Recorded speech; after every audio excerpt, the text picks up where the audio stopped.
Passar agora, Rovai, para o destaque da edição de hoje, que é o caderninho, o diário, a agendinha do general Heleno. Pois é, né? Lembram que a Polícia Federal fez lá toque, toque, toque, né? Na casa do Heleno. E lá na casa dele encontrou uma agenda de uso pessoal, onde ele tinha ali um compilado de anotações que apontavam para medidas que poderiam tolher o trabalho da corporação e, no limite, levar à prisão de delegados da Polícia Federal. E o general Heleno foi, né, um dos alvos aí da investigação que mira autoridades suspeitas de tramar um golpe de Estado no Brasil.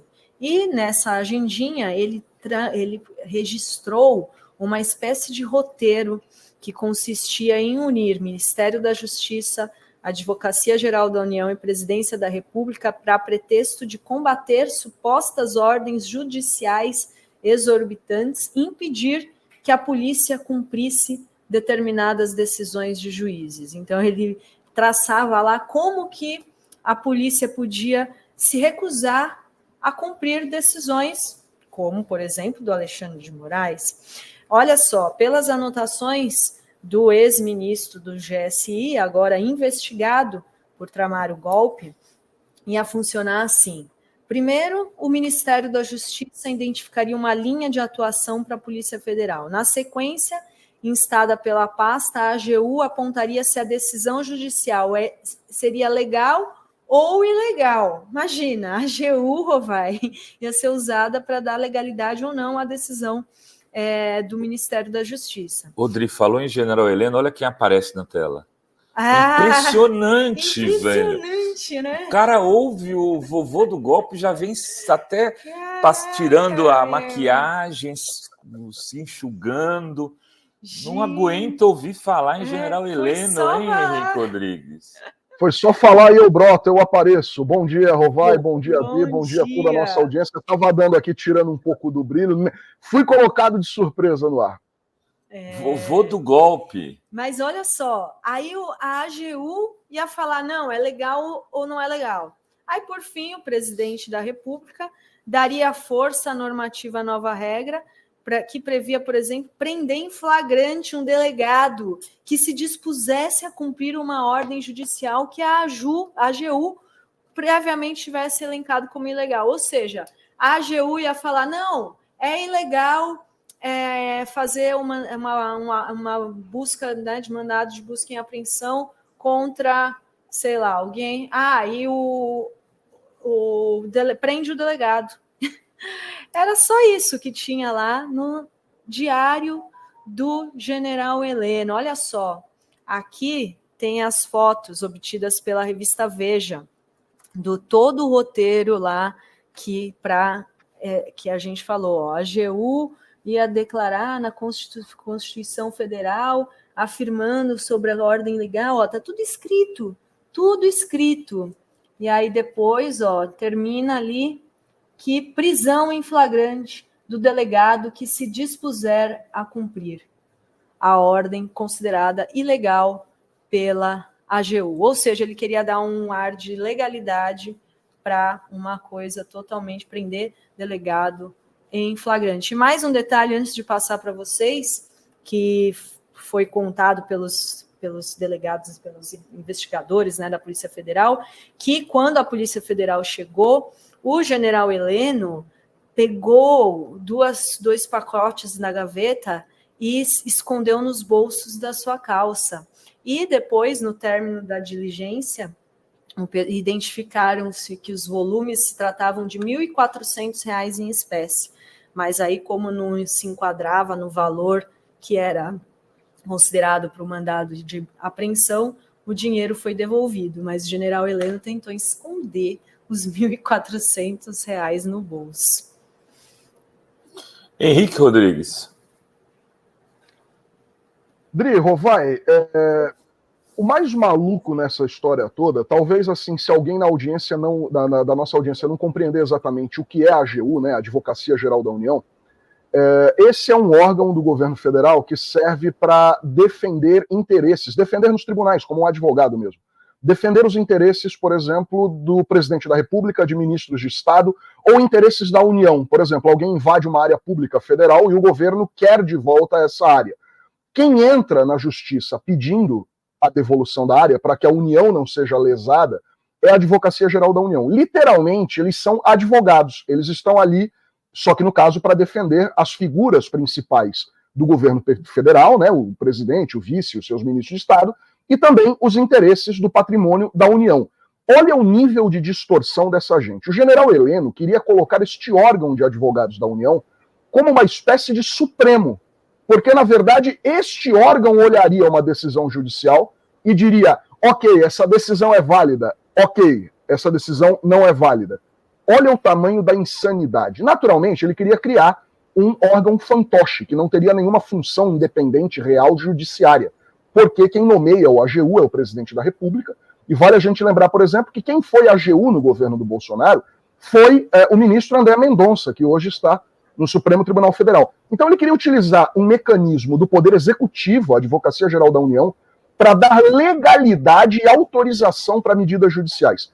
Quem cumprisse uma medida emitida pelo STF, o STJ ou outro tribunal na Polícia Federal seria preso por cumprir uma ordem sem que a AGU autorizasse. Mas eles são pela democracia, gente. Segundo eles, a gente vive um período nós vivemos um período extremamente autoritário no Brasil, segundo essa gente. Eles invadiram palácios, quebraram tudo, incendiaram. Eles queriam suspender as funções do Poder Judiciário, mas os autoritários são do governo, não são do ligados ao ex-presidente Jair Bolsonaro. Perfeito, é isso mesmo. O Henrique definiu bem. Eles são... Eles queriam substituir o Supremo Tribunal Federal pela AGU. Simples assim. O que demonstra a loucura que eles estavam vivendo naqueles tempos, né? E que provavelmente até hoje, né, continuam. Porque esse pessoal não mudou a narrativa, como se costuma falar atualmente. Eles continuam na mesma linha. Eles continuam sustentando que a eleição foi fraudada, que as urnas tinham lá um vírus X que trocava o 22 pelo 13, que o Lula é um descondenado, que o Lula é um ditador, que o Brasil está vivendo um momento autoritário. O Bananinha, em entrevista ao jornalista americano lá que entrevistou o Putin, Tucker Carlson. Tucker Carlson, exatamente. Ele fez a declaração: não posso falar muita coisa aqui, sabe por quê? A situação no Brasil é de extremo perigo, tem um coitado de um senador que por criticar o Supremo está preso, então eu tenho que... Aí o cara, isso no Brasil! Então isso não é uma democracia. Vocês viram a entrevista? Sim. Devia ter trazido aqui, não sei se podia trazer. Eu passei na sexta-feira, eu e o Felipe Pena comentamos essa entrevista.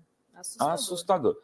Né? Eles continuam construindo tudo isso e a base dessa loucura toda, Adri Henrique, são elementos como esse diário do vovô do golpe.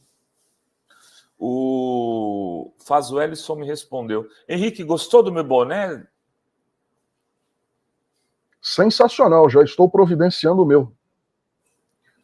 Eu vou levar lá, Muito levar bom. um pro Dinhos para ele fazer propaganda ali na. Ontem eu fui lá conversar com ele, já que você estava de plantão, não podia ir na praia. Fui encontrar teu irmão. É verdade. Rovai estava lá tomando uma com meu irmão na praia, enquanto eu estava ralando no plantão da Fórum de domingo, sob sol escaldante, mas no ar-condicionado. Pois é, a Leia Arruda pergunta, gente, quem estaria na AGU pactuando com o golpe? Sem dúvida, já haveria alguém específico lá para isso. Estava tudo ali, né, tudo sendo tramado, né, e tudo vai se encaixando ali, né, e assim, eles Era o Bruno, quem que estava lá na AGU? Agora eu estou em dúvida.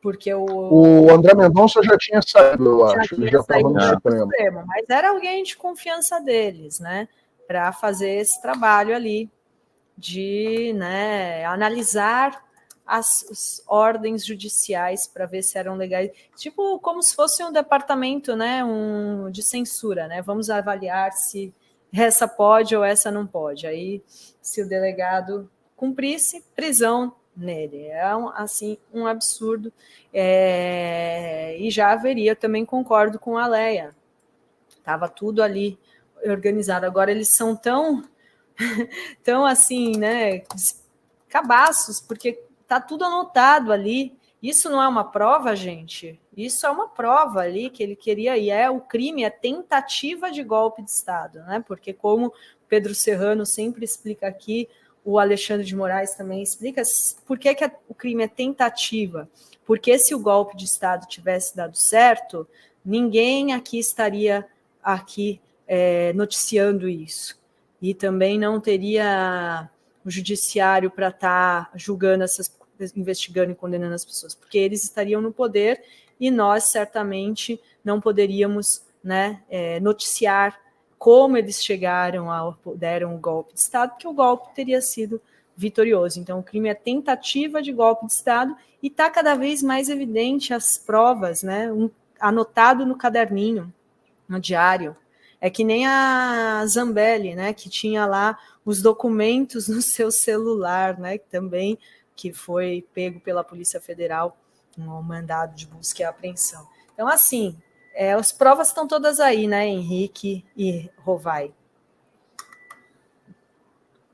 Estão todas aí, o mais interessante, porque aí entra a parte cômica e tosca da coisa, né? Um general de exército com 4 estrelas e 50 anos de caserna, ele carregava uma agendinha de couro embaixo do braço com todas as instruções para se dar um golpe de Estado e suspender os outros poderes da República. É a parte patética dessa farsa toda que nós vivemos.